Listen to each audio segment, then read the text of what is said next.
Hello movie lovers, আশা করি সবাই বেশ ভালো আছেন। এই যে এই লোকটাকে দেখছেন, এনার নাম হলো বেলফোর্ট। লোকটি একটি বিজনেস করে খুব অল্প সময়ের মধ্যে প্রায় $49 মিলিয়ন ইনকাম করে, মানে বাংলাদেশি টাকায় প্রায় 500 কোটি টাকা। বিলাসবহুল বাড়ি, দামি গাড়ি, সুন্দরী বউ সহ সবকিছুই তার আছে। আবার ধ্বংস হওয়ার জন্য যা লাগে, অর্থাৎ মদ, জুয়া, পরনারী, এইসবের নেশাও তার অনেক বেশি। এখানে আপনার কি মনে হয় কিভাবে এই লোকটি এত টাকা ইনকাম করলো, আর সেটা কোনো সঠিক পথ ছিল কিনা? আবার লোকটির যেহেতু সব ধরনের খারাপ নেশাই ছিল, তাহলে সে কি তার সম্পদ ধরে রাখতে পেরেছিল, নাকি সবকিছুই শেষ করে ফেলেছিল? এই সবকিছুই জানবো সত্য ঘটনার উপর নির্মিত বিখ্যাত একটি movie the Wolf of Wall Street থেকে। তবে মূল গল্পে যাওয়ার আগে অবশ্যই ভিডিওটিতে একটি লাইক দিন। ঘটনাটা 1987 সালের, যখন বেলফোর্টের বয়স মাত্র 25 বছর ছিল। সে আসলে একটি মধ্যবিত্ত পরিবারের সন্তান ছিল, আর এখন তার পরিবারে সে আর তার সদ্য বিয়ে করা ওয়াইফ রয়েছে। ক্যারিয়ার হিসেবে বেলফোর্ট ওয়াল স্ট্রিটের একটি স্টক ব্রোকার কোম্পানিতে কাজ নেয়। স্টক ব্রোকারদের মূলত কাজ হচ্ছে বিভিন্ন কোম্পানির শেয়ার বেচাকেনা করে দেওয়া, যার ফলে ব্রোকাররা একটা কমিশন পায়। তো মুভির শুরুতেই বেলফোর্টকে একদম সুটেড বুটেড অবস্থায় দেখা যায়, কারণ আজকে তার কাজের প্রথম দিন। সে অফিসে আসার পর তার সিনিয়র তাকে কাজকর্ম বুঝিয়ে দেয়। এই সিনিয়রের নাম হলো হান্না, এবং সে প্রচুর টাকা ইনকাম করে। এখানে আমরা জানতে পারি বেলফোর্ট অনেক বুদ্ধিমান ছিল, এমনকি যে তার ইন্টারভিউ নিয়েছিল তার কাছেই সে শেয়ার বিক্রি করেছে। এসব জেনে হান্নাও বেশ ইমপ্রেস হয়। তাই লাঞ্চ আওয়ারে হান্না তাকে লাঞ্চের জন্য নিয়ে যায়। কিন্তু হান্না এখানে অনেক পরিমাণ ড্রাগস নেয় এবং বেলফোর্টকে বলে যে এই ড্রাগস থেকেই সে কাজ করার শক্তি পায়। বেলফোর্ট তখন জিজ্ঞেস করে ব্রোকারি করে সে কিভাবে প্রচুর টাকা ইনকাম করে। হান্না জানায় যে সে আসলে তার ক্লায়েন্টের ব্যাপারে ভাবে না, বরং নিজে কিভাবে বেশি কমিশন পাবে সেই ব্যাপারেই ফোকাস করে। হান্নার এই টেকনিক জানার পর বেলফোর্ট বুঝে যায় তার মানে তারও এটাই ফোকাস করতে হবে। এরপর দেখা যায় যথারীতি তার কাজ চলছিল। মোটামুটি ইনকাম করে সে বেশ হ্যাপি ছিল। কিন্তু ঠিক 1 মাস পরেই তার কাজের মধ্যে হঠাৎ একটা ঝড় আসে। কেননা সারা পৃথিবীর শেয়ার বাজারে একদিনে ধস নেমে যায়, যেই দিনটিকে আমেরিকার ইতিহাসে ব্ল্যাক মানডে বলা হয়। ফলে বেলফোর্টের সেই কোম্পানি বন্ধ হয়ে যায় এবং সে খুব হতাশ হয়ে পড়ে। যাই হোক, বাসায় এসে বেলফোর্ট তার নতুন কাজের জন্য পত্রিকায় সার্কুলার দেখছিল, আর সে এখন স্টক ব্রোকারের কাজ ছেড়ে দিয়ে অন্য কাজ করতে চাইছে, যেহেতু মার্কেটের অবস্থা ভালো না। কিন্তু তার স্ত্রী বলে যে সে যেহেতু একজন স্টক ব্রোকার, তাই তার এই কাজটাই করা উচিত। তাই তার স্ত্রী নিজেই পত্রিকা ঘেটে একটা কোম্পানির খোঁজ বের করে যারা স্টক ব্রোকার হায়ার করছিল। অ্যাড্রেস অনুসারে বেলফোর্ট সেই কোম্পানিতে আসে এবং দেখে যে এটা খুব ছোট একটা কোম্পানি। সেখানে সবকিছু খুব খারাপ অবস্থায় ছিল, এমনকি সেখানে কোনো কম্পিউটারও নেই। বেলফোর্ট সেখানে ডুইন নামের একজনের সাথে দেখা করে। সে জানায় যে তাদের ট্রেডিং সিস্টেম একটু পুরাতন, তারা কম্পিউটারের বদলে খাতা কলম ব্যবহার করে, আর তারা এমন কোম্পানির শেয়ার বেচাকেনা করে যাদের মূলত বড় এক্সচেঞ্জারগুলোতে লিস্টেড হওয়ার যোগ্যতা নেই। ডুইন এবার বেলফোর্টকে জিজ্ঞেস করে সে আগের কোম্পানিতে কিরকম কমিশন পেত। বেলফোর্ট জানায় মাত্র 1%। ডুইন তখন জানায় তাদের এই কোম্পানি 50% কমিশন দেয়। এটা শুনে বেলফোর্ট তো পুরো অবাক হয়ে যায়, কারণ সে কখনো কল্পনাও করতে পারেনি এমন পরিমাণ কমিশনের কথা। সে তাই ডুইনকে জিজ্ঞেস করে, তার মানে আমি যদি $10,000 শেয়ার বিক্রি করি তাহলে কি আমি $5,000 কমিশন পাবো? উত্তরে ডুইন যখন হ্যাঁ বলে, তখন বেলফোর্ট সেখানে বসে $4,000 শেয়ার বিক্রি করে ফেলে। আর এটা দেখে ওই অফিসের বাকি সবাই অবাক হয়ে যায়, কারণ সেখানে বেলফোর্টের মতো এত স্মার্ট আর দক্ষ কেউ ছিল না। এমনকি এই খরা মার্কেটে একজনের কাছেই এত টাকা শেয়ার বিক্রি তারা কল্পনাও করতে পারে না। তো বেলফোর্ট এখানে দ্রুত অনেকগুলো শেয়ার বিক্রি করে ফেলে এবং তার কমিশন দিয়ে খুব লাক্সারি একটা গাড়ি কিনে ফেলে। এর মধ্যে একদিন সে তার অফিসের সামনে গাড়ি পার্ক করে রেস্টুরেন্টে বসে কফি খাচ্ছিল। এমন সময় ডনি নামের একজন এসে বেলফোর্টের সাথে পরিচয় হয় এবং তার গাড়িটা দেখে খুব প্রশংসা করে। এরপর জানায় সেও তার বিল্ডিংয়ের 4 তলাতেই থাকে এবং একটি ফার্নিচারের দোকানে চাকরি করে। ডনি এবার বেলফোর্ট কি করে জিজ্ঞেস করলে সে জানায় সে একজন স্টক ব্রোকার। ডনি তখন তার কিউরিসিটি থেকে বেলফোর্টের ইনকাম জিজ্ঞেস করলে বেলফোর্ট বলে যে গত মাসে সে $70,000 কমিশন পেয়েছে। এটা শুনে ডনি একদম হেসে উঠে আর বলে যে তুমি নিশ্চয়ই আমার সাথে মজা করছো।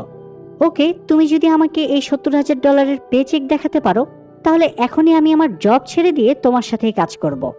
বেলফোর্ট তখন সত্যিই তার ব্রিফকেস থেকে একটা খাম বের করে ডনিকে সেই চেকটা দেখায়, আর এটা দেখে ডনিও সত্যি সত্যি তার অফিসে কল করে চাকরি ছেড়ে দেয়। ডনির এই ডিসিশন মেকিং দেখে বেলফোর্টের তাকে বেশ ভালো লাগে। যাই হোক, বেলফোর্ট এর মধ্যে আরো অনেক টাকা ইনকাম করে, তাই সে সিদ্ধান্ত নেয় সে নিজেই একটা স্টক ব্রোকারেজ ফার্ম খুলবে। এবং সেখানে ডনিও তার সাথেই থাকবে। বেলফোর্ড তার প্ল্যান মতো একটি গ্যারেজ ভাড়া করে সেখানে কিছু লোকদের হায়ার করে তার একটা স্টক ব্রোকারেজ কোম্পানি খুলে ফেলে। তবে সে যাদেরকে হায়ার করেছে তারা কেউই শিক্ষিত নয়, কিন্তু তারা সবাই অনেক বুদ্ধিমান এবং ড্রাগস সেল করত। আসলে এরা সবাই দ্রুত ধনী হতে চায়। তাই বেলফোর্ড তাদেরকে প্ল্যান বোঝানোর জন্য শুরুতে একটা রেস্টুরেন্টে ডাকে। এখানে বেলফোর্ড তাদের একটা পরীক্ষা নেয়। তাদেরকে একটি কলম দিয়ে বলে যে আমাকে এই কলমটি বিক্রি করে দেখাও। কিন্তু তাদের মধ্যে কেউই এটা না পারলেও ব্রেড তখন কলমটি নিয়ে বেলফোর্ডকে বলে, আমি আপনাকে অনেক পছন্দ করি, প্লিজ আমাকে একটি অটোগ্রাফ দিন। উত্তরে বেলফোর্ড বলে, আমার কাছে তো কলম নেই। ব্রেড বলে, এই নিন কলম, আমি এটা বিক্রি করব। ব্রেডের তাৎক্ষণিক বুদ্ধি দেখে বেলফোর্ড বেশ খুশি হয়।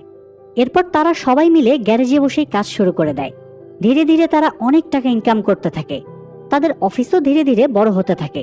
আর ততদিনে সবার মধ্যে বন্ধুত্বের সম্পর্ক গড়ে ওঠে। এর মধ্যে বেলফোর্ড তার ওয়াইফকে নিয়ে একদিন ঘুরতে বের হয় এবং তাকে ডায়মন্ডের একটা অর্নামেন্টস গিফট করে। এটা দেখে তার ওয়াইফ অনেক খুশি হয়, তবে এটাও বলে যে বেলফোর্ড হয়তো ঠিক কাজ করছে না, সে গরিবদের ধোঁকা দিয়ে টাকা কামাচ্ছে। আসলে বেলফোর্ডের কোম্পানির শেয়ারগুলো পেনি স্টক বা পয়সা স্টক হওয়ায় বেশিরভাগ গরিব মানুষরাই এই স্টকগুলো কিনত। তার ওয়াইফ তাকে আরও বলে যে ধনীদের টাকা গেলে তারা গরিবদের থেকে কম কষ্ট পায়, তাই যদি এটা করতেই হয় তাহলে তার উচিত হবে ধনীদের কাছে স্টকগুলো বিক্রি করা। এখানে বেলফোর্ড তার ওয়াইফের কথাটা খুব পজিটিভলি নেয়, তাই সে তখন থেকে বড়লোকদের কাছে স্টক বিক্রি করার প্ল্যান করে। সে তার কোম্পানিকে খুব ভালো একটা নামে রেজিস্টার্ড করায়। এরপর টিম মেম্বারদের সবাইকে শেখাতে থাকে কিভাবে বড়লোকদের সাথে কথা বলতে হয়, মানে তাদের সাথে কেউ কথা বলে যেন মনে না করে তারা একটি ছোট এবং আনপ্রফেশনাল কোম্পানি। এরপর তারা প্ল্যান করে এখন থেকে তারা প্রথমে বড় বড় কোম্পানির শেয়ারগুলো নিয়ে ক্লায়েন্টদের বলবে। এতে বড়লোকরা খুব সহজেই তাদেরকে বিশ্বাস করবে, আর সেই সুযোগে তারা তাদের পেনি স্টকগুলো বড়লোকদের কাছে বিক্রি করবে। ফলে তাদের কোম্পানি এবং নিজেদের ইনকামও অনেক বাড়বে। তো প্ল্যান মতো তারা তাই করতে থাকে। তাদের অফিস এখন অনেক বড় হয়ে যায় এবং কর্মচারীর সংখ্যাও অনেক বাড়তে থাকে। তারা প্রচুর পরিমাণে শেয়ার বিক্রি করতে থাকে। ফলে তাদের এই সফলতার জন্য মাঝে মাঝে অফিসে পার্টি করত। সেই পার্টিতে ড্রাগস সহ সব ব্যবস্থাই থাকত। এমনকি তাদের কোম্পানি এতটাই জনপ্রিয় হয়ে ওঠে যে আমেরিকার জনপ্রিয় ম্যাগাজিন ফোর্বস বেলফোর্ডের একটা ইন্টারভিউ নেয়। তবে ইন্টারভিউ পজিটিভলি নিলেও ফোর্বস বেলফোর্ড ও তার কোম্পানির ব্যাপারে সব নেগেটিভ কথা লেখে এবং সেই ফিচারের হেডলাইনটাই থাকে the Wolf of Wall Street. কিন্তু নেগেটিভলি লেখা সত্ত্বেও বেলফোর্ড অনেক জনপ্রিয় হয়ে যায়, কারণ ফোর্বসের মতো ম্যাগাজিন তার ফিচার করেছে। তাই দেশের সব এক্সপার্ট ব্রোকাররা এসে এখন তার কোম্পানিতে কাজ করা শুরু করে। ফলে বেলফোর্ডের কোম্পানি আরও বড় হতে থাকে। তারা আরও বেশি করে পার্টি করতে থাকে এবং নোংরামির সর্বোচ্চ সীমা ছাড়িয়ে যায়, যা হয়তো আমরা এই ভিডিওতে দেখাতে পারছি না। আসলে বেলফোর্ড তার কোম্পানির সেলস বাড়ানোর জন্য ইচ্ছা করেই ব্রোকারদেরকে এতটাই আনন্দে মত্ত রাখত যেন তারা এটাকেই তাদের আসল জীবন ভাবতে থাকে। আপনি জানলে অবাক হবেন যে আমাদের দেশেও বড় কোম্পানিগুলোর উপরের লেভেলে এই কালচার আছে। হয়তো অফিসের জুনিয়র কিংবা সাধারণ মানুষরা সেটা জানতে পারে না। যাই হোক, এর মধ্যে একদিন একটা পার্টিতে নাওমি নামে একটা মেয়ের সাথে বেলফোর্ডের পরিচয় হয়। আর বেলফোর্ড যেহেতু নিজেও এখন মেয়ে এবং ড্রাগসের নেশায় ডুবে গিয়েছে, তাই নাওমিকে দেখে সে যে করেই হোক কাছে পেতে চায়। সে নাওমির সাথে একটা ডিনার ডেটে যায়। সেখানে তারা দুজনেই তাদের ব্যাপারে সবকিছু শেয়ার করে। নাওমি মূলত একজন মডেল ছিল। এখানে বেলফোর্ড তার কথার মাধ্যমে বুঝতে পারে নাওমিও আসলে বেলফোর্ডের ব্যাপারে উইক। আর হবেই না বা কেন, কারণ বেলফোর্ডের অর্থ আর জনপ্রিয়তা দুইটাই তুঙ্গে। ফলে খুব দ্রুতই তারা বেশ ক্লোজ হয়ে যায় আর বেলফোর্ড নাওমির ব্যাপারে পুরো পাগল হয়ে যায়। কিন্তু বিষয়টা খুব বেশি দিন গোপন থাকে না, কারণ বেলফোর্ড এর মধ্যেই তার ওয়াইফের কাছে নাওমিকে নিয়ে ধরা পড়ে যায়। এতে তার ওয়াইফ খুব কষ্ট পায় এবং যখন বুঝতে পারে যে বেলফোর্ড নাওমির প্রেম ছেড়ে বের হয়ে আসতে পারবে না, তখন তার ওয়াইফ নিজেই বেলফোর্ডকে ডিভোর্স দেয়। তবে বেলফোর্ড এদিকে নাওমির সাথে আনন্দেই দিন কাটাতে থাকে এবং কিছুদিন পরেই তারা বিয়ে করে ফেলে। আর বিয়ে উপলক্ষে সে নাওমিকে একটা লাক্সারি ইয়ট গিফট করে, এমনকি বিশাল একটা বাড়িও কিনে ফেলে যেখানে হাই সিকিউরিটি ছিল। তাদের সংসার বেশ ভালোই চলছিল। তবে ধীরে ধীরে নাওমি এবং বেলফোর্ডের মধ্যে বিরক্তির পরিমাণ বাড়তে থাকে, আর ততদিনে তাদের একটি কন্যা সন্তানও হয়। অন্যদিকে বেলফোর্ডের কোম্পানি তো অনেক টাকা কামাচ্ছিল, কিন্তু এতে তার মন ভরছিল না। তাই সে আরও টাকা কামানোর উদ্দেশ্যে নতুন একটা প্ল্যান করে। সে তার কোম্পানির মাধ্যমে নতুন কোম্পানির আইপিও লঞ্চ করে। আইপিও হচ্ছে এমন একটি প্রক্রিয়া যার মাধ্যমে কোনো পাবলিক লিমিটেড কোম্পানির শেয়ার সাধারণ মানুষের মধ্যে উন্মুক্ত করা হয়। বেলফোর্ডের প্ল্যান হচ্ছে সে নতুন কোম্পানির আইপিও লঞ্চ করে অর্ধেক শেয়ার নিজের কাছেই রাখবে, আর এতে করে সেগুলোর চাহিদা বাড়িয়ে পরে বেশি দামে বিক্রি করবে। যদিও আইপিও ব্যাপারটা সম্পূর্ণই ইলিগাল ছিল, এরপরও সে প্ল্যান মতো একটি কোম্পানির আইপিও লঞ্চ করে, আর অবিশ্বাস্যভাবে তারা তাদের প্রথম আইপিও এর মাধ্যমে $22 মিলিয়ন কালেক্ট করে। এতে তারা এত বেশি খুশি হয়ে যায় যে তাদের খুশির কোনো ঠিকানা থাকে না। তবে তাদের এই খুশি বেশি দিন টিকে না, কারণ এফবিআই তাদের কোম্পানি তদন্ত করা শুরু করে দিয়েছে। আর এটা সবাই জানে যে এফবিআই যাদেরকে নজরে রাখে তারা সহজে নিস্তার পায় না। এফবিআই বেলফোর্টের বিয়ের ভিডিও ডিস্ক তার ওয়েডিং ভিডিওগ্রাফারের কাছে চায়, তাই সেই ভিডিওগ্রাফার বিষয়টা বেলফোর্টকে জানায়। এতে বেলফোর্ট এবার একটু চিন্তিত হয়ে পড়ে। সে দ্রুত তার সিকিউরিটি ইনচার্জের সাথে দেখা করে। সিকিউরিটি ইনচার্জ তাকে জানায় যে যেহেতু তার পূর্বের কোনো পুলিশ রেকর্ড নেই, তাই তার এ নিয়ে কোনো চিন্তা করার দরকারও নেই।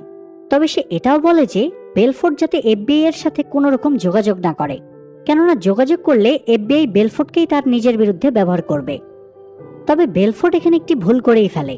তার কোম্পানি নিয়ে যে অফিসার ইনভেস্টিগেশন করছিল তাকে সে তার ইওতে ইনভাইট করে এবং কৌশলে তাদেরকে ঘুষ দেওয়ার চেষ্টা করে, কিন্তু সেই অফিসার বেলফোর্টকে ধমকিয়ে সেখান থেকে চলে যায়। পরিস্থিতি খারাপ বুঝতে পেরে বেলফোর্টও তাই নতুন প্ল্যান করে। সেদিন রাতেই সে সুইজারল্যান্ডের উদ্দেশ্যে রওনা দেয় তার সব টাকা নিরাপদে রাখার ব্যবস্থা করতে, মানে সুইস ব্যাংকে রাখতে, যেখানে অবৈধ টাকার কোনো হিসাব নেওয়া হয় না। তো সুইজারল্যান্ড পৌঁছে সে সুইস ব্যাংকের একজন ব্রোকারের সাথে কথা বলে। ব্রোকার বেলফোর্টকে জানায় তার টাকা এখানে নিরাপদে থাকবে, তবে যদি কখনো তার টাকা ইনভেস্টিগেট করার পরিস্থিতি আসে তাহলে তাদের কিছুই করার থাকবে না। এটা শুনে বেলফোর্ট একটু চিন্তায় পড়ে যায়। তবে সেই ব্রোকার এখানে বেলফোর্টকে একটা বুদ্ধি দেয়। সে জানায় যে যদি ব্যাংক অ্যাকাউন্টটা বেলফোর্টের নামে না হয়ে অন্য কারো নামে হয়, যার সাথে বেলফোর্টের কোম্পানির কোনো লিঙ্ক আপ নেই, তাহলে সরকার বা পুলিশ কোনো কিছুই করতে পারবে না। এই বুদ্ধিটা বেলফোর্টের দারুণ লাগে, তাই সে তার ওয়াইফ নওমির আন্টির সাথে দেখা করতে লন্ডনে আসে এবং তাকে পুরো বিষয়টা বুঝিয়ে বলে। সবকিছু শুনে ফাইনালি আন্টি তার নামে অ্যাকাউন্ট খুলতে রাজি হয়।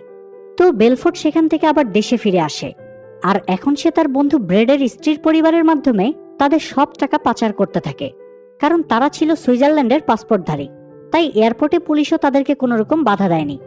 আর এভাবে তারা কয়েকবারে বেলফোর্টের প্রায় সব টাকা সুইস ব্যাংকে রাখতে সক্ষম হয়। এর মধ্যে একদিন ডনি তার $2 মিলিয়ন সুইস ব্যাংকে রাখার জন্য ব্রেডকে দিতে আসে, কিন্তু ডনির একটু ভুলের জন্য সেই টাকা সহ পুলিশ ব্রেডকে ধরে ফেলে, আর ডনি সেখান থেকে কোনো মতে পালিয়ে যায়। তবে ডনি বিষয়টা নিয়ে খুব টেনশনে পড়ে যায়, তাই ডনি বেলফোর্টের বাসায় তার জন্য অনেক রেয়ার একটা ড্রাগস নিয়ে আসে, যাতে ব্রেডের ধরা পড়ে যাওয়ার খবরটা বেলফোর্ট বুঝতে না পারে।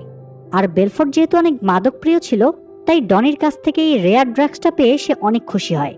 তবে দুই একটা খেয়ে ফিল হচ্ছিল না দেখে তারা ফিল নেওয়ার জন্য একসাথে অনেকগুলো খেয়ে ফেলে। এরই মধ্যে বেলফোর্টের সিকিউরিটি ইনচার্জ তাকে কল করে জানায় একটা খারাপ ঘটনা ঘটেছে, তাই তার সাথে অনেক দরকারি কথা আছে। আর বেলফোর্টের বাসা এবং অফিসের সব ফোন এফবিআই ট্র্যাক করেছে, তাই বেলফোর্ট যেন কোনো পাবলিক ফোন বুথ থেকে তাকে কল করে। এটা শুনেই বেলফোর্ট তার গাড়ি ড্রাইভ করে তার বাসার পাশের একটা বারে এসে তার সিকিউরিটি ইনচার্জকে কল দেয়। ইনচার্জ তাকে জানায় ব্রেড টাকা সহ পুলিশের কাছে ধরা পড়েছে। এটা শুনেই বেলফোর্ট বুঝে যায় যে তার মানে ডনি আজকে যখন টাকা দিতে গিয়েছে তখনই এই ঘটনা ঘটেছে। ইনচার্জ আরও জিজ্ঞেস করে বেলফোর্ট কি এফবিআই এজেন্টকে কোনো ঘুষ দেওয়ার চেষ্টা করেছিল কিনা। উত্তরে বেলফোর্ট কিছু বলতেই যাবে, কিন্তু তখনই তার শরীরে ড্রাগসের এমন ইফেক্ট শুরু হয় যে সে আর কিছুই বলতে পারে না। সে কোনো রকমে ড্রাইভ করে বাসা আসে এবং দেখে যে ডনিও নেশার ঘরে ফোনে কাউকে কিছু বলছে। এটা দেখে সাথে সাথে বেলফোর্ট ডনিকে থামায়, কারণ এফবিআই তো সব ফোন ট্র্যাক করছে। এরপর যখনই বেলফোর্ট ব্রেডের কথা বলে তখনই ডনি বুঝতে পারে তার মানে বেলফোর্ট সবই জানতে পেরেছে, তাই ভয়ে সে পাগলের মতো করতে থাকে।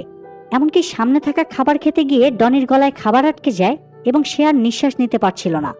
এসব দেখে নমি অনেক ভয় পেয়ে যায়, তবে সে বেশি মুভ করতে পারছিল না কারণ সে প্রেগনেন্ট ছিল। তাই বেলফোর্ট তখন কোনো মতে চেষ্টা করে ডনিকে বাঁচিয়ে নেয়। এরপর সকালবেলা বেলফোর্টের ঘুম ভাঙলে দেখতে পায় তার রুমে পুলিশ দাঁড়িয়ে আছে। পুলিশ বেলফোর্টকে জিজ্ঞেস করে যে কাল রাতে সে ড্রাইভ করেছিল কিনা। বেলফোর্ট কিছু বুঝে উঠতে পারছে না দেখে পুলিশ তাকে বাইরে এনে তার গাড়ির নাজেহাল অবস্থা দেখায়।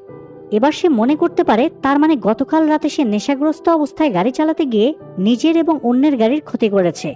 তাই পুলিশ এখানে তাকে গ্রেফতার করে, কিন্তু তার বিরুদ্ধে কোনো প্রমাণ না পাওয়ায় তাকে ছেড়ে দেওয়া হয়। মানে গতকাল রাতে যে বেলফোর্টই গাড়িটা চালিয়েছিল সেটার তো কোনো প্রমাণ নেই। অন্যদিকে ব্রেডও পুলিশের কাছে বেলফোর্ট বা ডনি কারো ব্যাপারে কিছু বলে না, তাই সেও 3 মাস জেল খেটে ছাড়া পেয়ে যায়। তবে এফবিআই তাদের কোম্পানিতে ইনভেস্টিগেশন চালাতেই থাকে। বেলফোর্টের কোম্পানি নিয়ে এফবিআই এর এত সিরিয়াসনেস দেখে বেলফোর্টের সিকিউরিটি ইনচার্জ জানায় তার এখন এসব থেকে বিরত থাকা উচিত। তাছাড়া বেলফোর্ট অলরেডি অনেক টাকা কামিয়েছে, যেটা দিয়ে সে সুন্দরভাবেই জীবনযাপন করতে পারবে। বেলফোর্টের বাবাও তখন তাকে একই কথা বলে। আসলে বেলফোর্টের বাবা তাকে কোম্পানির বিভিন্ন বিষয়ে হেল্প করত, যদিও তিনি বেলফোর্টের নোংরামির বিষয়গুলো খুব একটা জানতো না। যাই হোক, বেলফোর্ট এবার তার বাবার কথা শুনে সে তার রিটায়ারমেন্ট প্ল্যান করে। তাই সে তার শেষ দিন হিসেবে সকল এমপ্লয়ীদের সামনে বক্তব্য রাখে। সেখানে সে তার কোম্পানির দায়িত্ব ডনিকে দিয়ে দেয়। সবাই এখানে বেলফোর্টের চলে যাওয়া দেখে অনেক ইমোশনাল হয়ে যায়। তবে একটু পরেই বেলফোর্টের আবার মন পাল্টে যায়। সে সবাইকে বলে, আমি কোথাও যাচ্ছি না, এটা আমার গড়া কোম্পানি এবং আমি এখানেই থাকব। এই কথা শুনে সবাই উচ্ছ্বাস করতে থাকে। এদিকে এফবিআই বেলফোর্টের কোম্পানি ইনভেস্টিগেট করে কোনো কিছুই পায় না। আর এটা জেনে বেলফোর্ট ধরেই নেয় যে এফবিআই তার কিছুই করতে পারবে না। তবে বিপত্তি ঘটে কিছুদিন পর। টাকার লোভে বেলফোর্ট যে স্টকগুলোর আইপিও লঞ্চ করেছিল, সেগুলোর মালিক হুট করেই স্টকগুলো বিক্রি করতে শুরু করে। ফলে তার কাছে থাকা বাকি শেয়ারগুলোর দাম অনেক কমে যায়। অন্যদিকে নাওমি এসে খবর দেয় তার আন্টি অ্যানা মারা গিয়েছে, অর্থাৎ যার নামে সুইস ব্যাংকে বেলফোর্টের $20 মিলিয়ন রাখা আছে। এটা শুনে বেলফোর্ট সাথে সাথে সুইস ব্যাংকে সেই ব্রোকারকে ফোন দেয়। তবে ব্রোকার জানায় অ্যানা মারা যাওয়ার আগে বেলফোর্টকে তার ওয়ারিশ হিসেবে ঘোষণা করেছে, তাই সে এখন নিশ্চিন্তে টাকাগুলো নিতে পারবে। তবে এর জন্য তাকে আজকেই সুইজারল্যান্ডে আসতে হবে, কারণ অনেকগুলো প্রসিডিউর আছে। বেলফোর্ট তাই আর দেরি না করে তার ইয়ট নিয়ে রওনা দিতে চায়। তবে ইয়টের ক্যাপ্টেন তাকে জানায় আজকে সাগরের অবস্থা ভালো না, যে কোনো সময় ঝড় উঠতে পারে। কিন্তু বেলফোর্ট তারপরেও তাকে সুইজারল্যান্ডের দিকে যেতে বাধ্য করে। আর এরপরের দৃশ্যেই দেখা যায় সত্যিই তাদের ইয়টটি ঘূর্ণিঝড়ে পড়েছে। বড় বড় ঢেউ তাদের ইয়টকে ধাক্কা দিচ্ছে। আর এক পর্যায়ে একটি বড় ঢেউ এসে তাদের ইয়টকে আঘাত করে, ফলে তাদের ইয়টটি উল্টে যায়। যদিও শেষ মুহূর্তে ইটালিয়ান নৌবাহিনী এসে হেলিকপ্টার দিয়ে তাদেরকে উদ্ধার করে। এরপর বেলফোর্ট যখন সেই নৌবাহিনী শিপে রেস্ট নিচ্ছিল, তখন সে জানালা দিয়ে দেখে যে যেই বিমানটি সে তাদেরকে নিয়ে যাওয়ার জন্য হায়ার করেছিল, সেটি সমুদ্রের মাঝখানে এসে ক্র্যাশ করে এবং বিমানে থাকা পাইলট এবং ক্রুরা মারা যায়। এটা দেখে বেলফোর্ট অনুধাবন করে যে এটা হয়তো উপরওয়ালার পক্ষ থেকে তার জন্য মেসেজ ছিল। বেলফোর্ট তাই সুইজারল্যান্ডে যাওয়ার প্ল্যান বাদ দিয়ে দেয়। ফলে তার সকল টাকাও সেখানে আটকে যায়। এমনকি সে বাড়ি ফিরে তার সব খারাপ কাজ বাদ দিয়ে দেয়। সেই সাথে তার কোম্পানির সব ইলিগাল ব্যাপারগুলো ক্লোজ করে দিয়ে একদম বৈধভাবে চালাতে থাকে। তবে এখানে আরেকটা ঝামেলা হয়। যেই ব্রোকার বা যারা বেলফোর্টের টাকা সুইস ব্যাংকে পাচার করেছিল, তারা অন্য একটি ক্রাইমে পুলিশের কাছে ধরা পড়ে যায়। আর যার ফলে তারা বেলফোর্টের ব্যাপারেও সবকিছু বলে দেয়।